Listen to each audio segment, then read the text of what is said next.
형님, 어디 계십니까, 형님? 제발 대답 좀 해주십시오, 형님.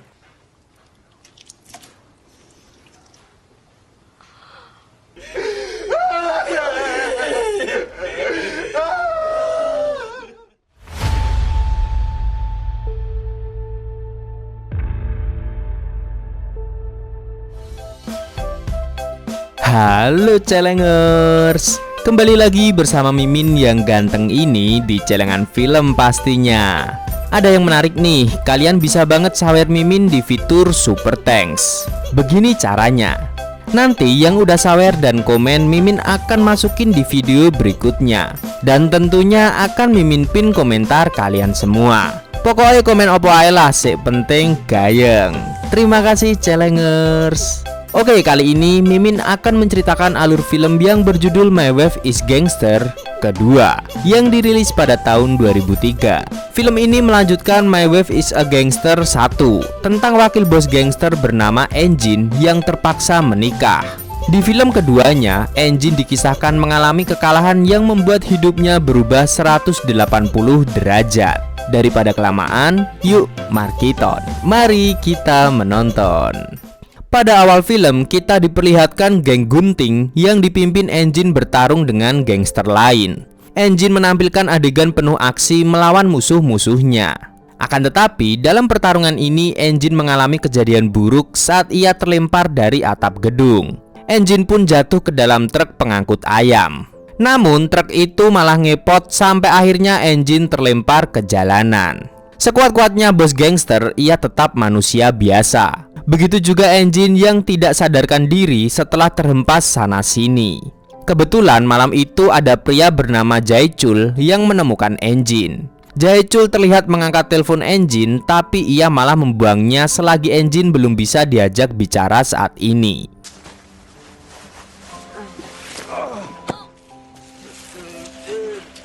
Kemudian Jae-chul menyeret Engine ke rumah sakit. Rupanya Engine mengalami amnesia setelah kejadian buruk menimpanya. Kini ia tinggal dan bekerja dengan Jae-chul yang mempunyai restoran Chinese food. Engine yang tidak bisa ingat apa-apa dipanggil dengan sebutan Susu. Setelah adanya Engine yang menjadi pengantar makanan, Jae-chul begitu bahagia karena warungnya semakin ramai. Meski kelakuan Engine sedikit aneh jika sudah memegang gunting, tapi Jae-chul tetap melihat Engine sebagai malaikat yang dikirim ke hidupnya.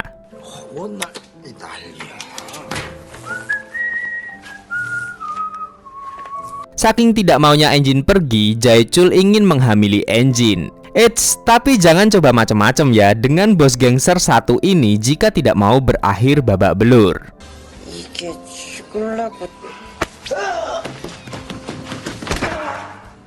Keesokan harinya, warung Jae-chul kedatangan pelanggan genit yang ingin bicara dengan Engine.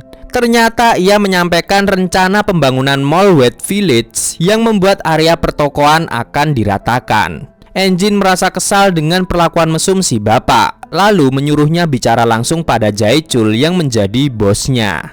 Lalu malam harinya, Jae-chul dan Engine berolahraga setelah menutup warung. Di saat Engine sedang mengejar rekor push up Jae-chul yang tidak seberapa, anak Jae-chul bernama Ji-yoon baru saja pulang dan salah paham dengan posisi yang ambigu. Tapi perhatian Jae-chul bukan pada tanggapan sinis Ji-yoon, melainkan luka di wajah Ji-yoon. Di kalangan teman sekolahnya, Ji-yoon memang menjadi korban bully, tapi ia tidak mau mengadu pada Jae-chul.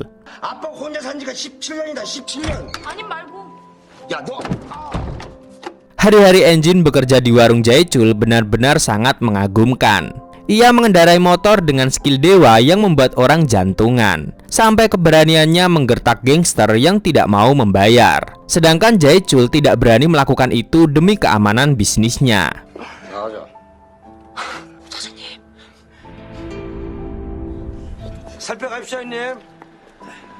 Di saat-saat ini, Engine berusaha mengingat siapa dirinya, tapi ia tetap tidak ingat meski melihat fotonya dan kakaknya semasa anak-anak. Ketika Engine termenung, tiba-tiba saja ada 3 perampok yang datang merusuh di rumah sakit. Engine pun tidak mau ikut campur. Sebelum pada akhirnya perampok itu menyerang ibu hamil. Sekelibat bayangan ibu hamil muncul di benak Engine. Ia tidak terima melihat ibu hamil disakiti lalu menghajar habis 3 perampok itu.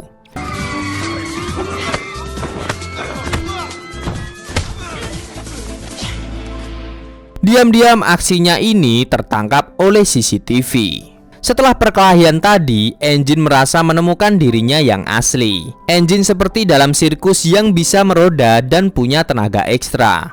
Tanpa sepengetahuan Engine, anak buahnya masih menunggu kembalinya bos mereka, terutama anak buah yang biasa dipanggil Robocop. 형님, 어디 계십니까, 형님? 제발 대답 좀 해주십시오, 형님. Besoknya, Engine mencari cara mengembalikan ingatan dari buku. Ia pun mencoba cara kesambar petir sehingga Engine berkelana mencari petir saat hujan deras. Tapi petir tidak ada yang mau menyambar Engine.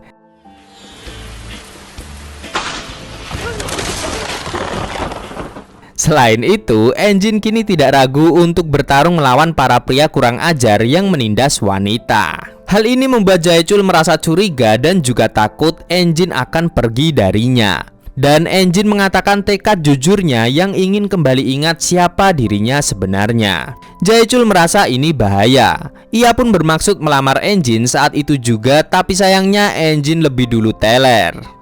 또 우리 지연이를 내가 혼자 키운 지도 벌써. Di saat Engine berani melawan pria-pria jablay dan berpikir mesum, ada White Shark yang mendatangi desa Engine yang menjadi otak dari pembangunan mall. White Shark yang selamat dari kebakaran di film sebelumnya masih sama-sama kejam sekalipun pada anak buahnya. Setelah kedatangan White Shark, para gangster semakin merajalela. Mereka melakukan cara-cara kasar pada orang-orang yang tidak ingin menyerahkan tanahnya. Meninggalkan gangster bawahan White Shark, Jae-chul semakin gencar mendekati Engine meski belum mendapat restu Ji-yoon.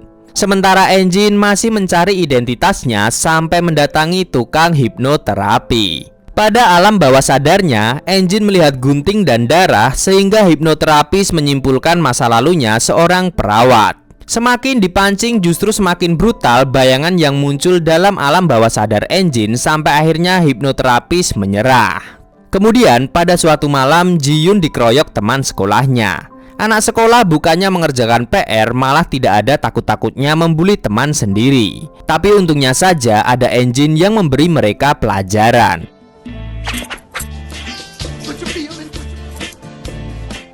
Hal ini membuat Ji-yoon sedikit luluh dengan Engine. Namun Jae-chul malah salah paham dan mengira Ji-yoon luka digebuki Engine. Keesokan harinya Jae-chul terlihat masih kesal dan ia malah menemukan surat Engine yang pamitan mencari jati dirinya. Perjalanan Engine yang tidak tentu arah sampai pada akhirnya sampai di gubuk orang pintar. Setelah melihat tato sangar di punggung Engine, orang tersebut menyuruh Engine menangkap ular putih yang sedang hibernasi di hutan. Engine pun mencari-cari waktu untuk berkelana dalam hutan di tengah pekerjaannya. Lalu di suatu sore, Engine pulang dengan tampilan kucel seperti pengembara. Kemudian ia pun melakukan perintah yang dikatakan orang pinter tempo hari.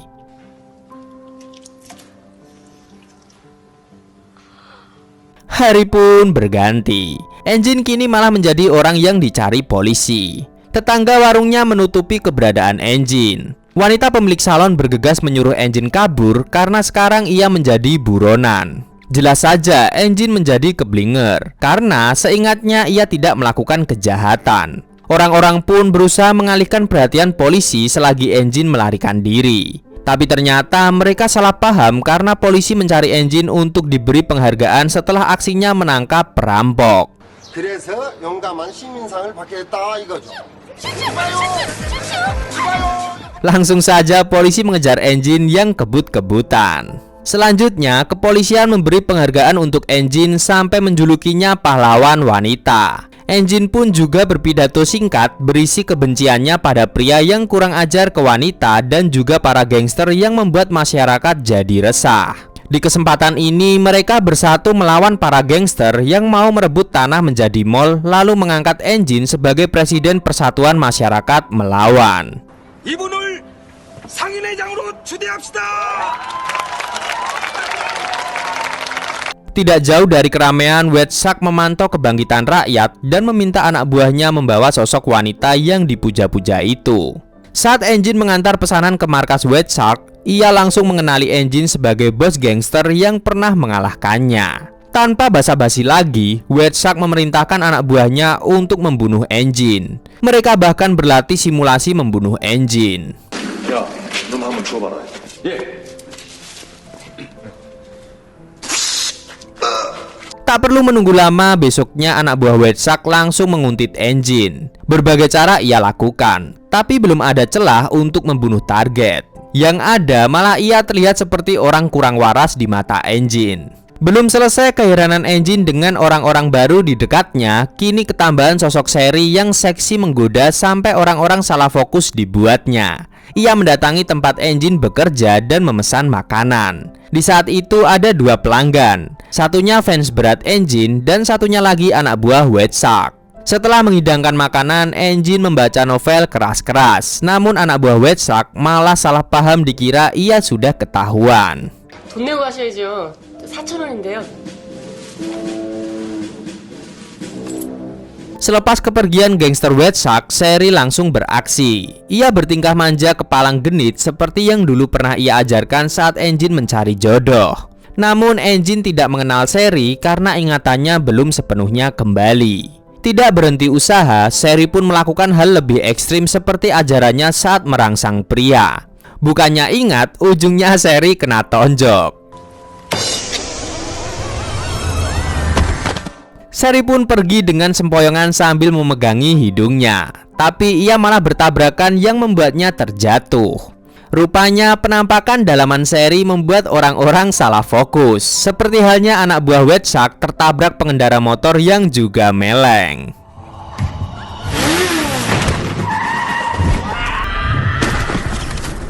Apesnya lagi, kecelakaan itu membuat anak buah White Shark kehilangan satu bolanya. Sementara itu, Sherry menghubungi Robocop untuk mengabarkan kondisi terbaru bosnya. Robocop merasa sedih saat tahu Engine tidak mengingat ia dan anak buah lainnya di geng gunting.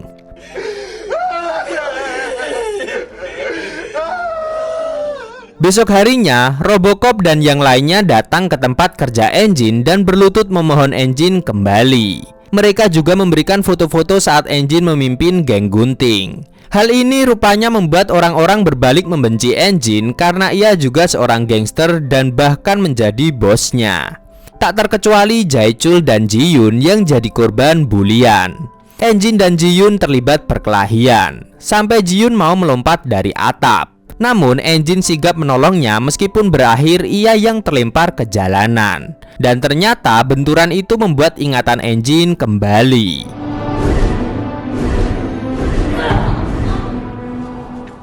Meski sudah menemukan identitas aslinya, Engine tetap melawan gangster White Shark yang merugikan warga. Namun hanya ada satu orang yang ikutan karena lainnya berubah memusuhi Engine. Di saat itu, ia malah diserbu pasukan White Shark sampai akhirnya pertarungan tidak bisa dihindari lagi.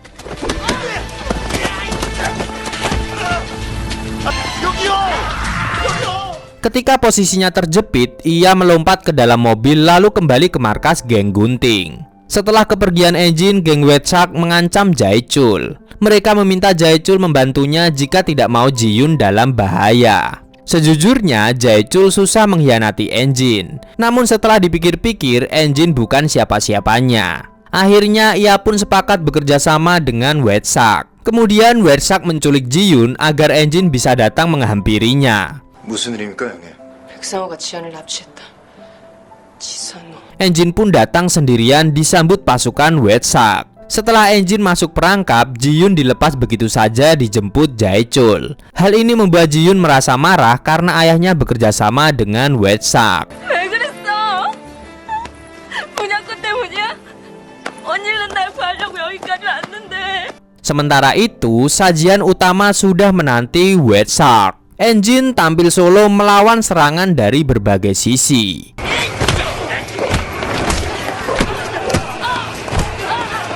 Sampai pada akhirnya, seorang di antara mereka mau melakukan tusukan kejutan yang dihalau Jae-chul. Melihat Jae-chul yang tiba-tiba muncul dan menjadi korban, Engine bangkit lalu masuk lagi dalam pertarungan. Di saat Engine loyo, secara tak terduga muncul bala bantuan termasuk dari orang-orang desa.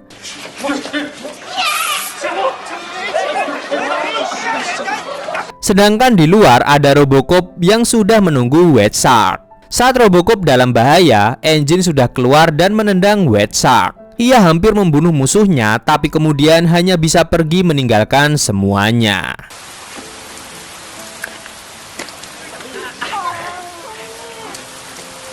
Hari-hari terus berlanjut seperti biasa. Engine kembali menjadi bos gangster yang tidak dibenci orang-orang desa. Lalu di jalan pulang, ia bertemu Ji-Yoon yang sudah menganggapnya seperti keluarganya sendiri.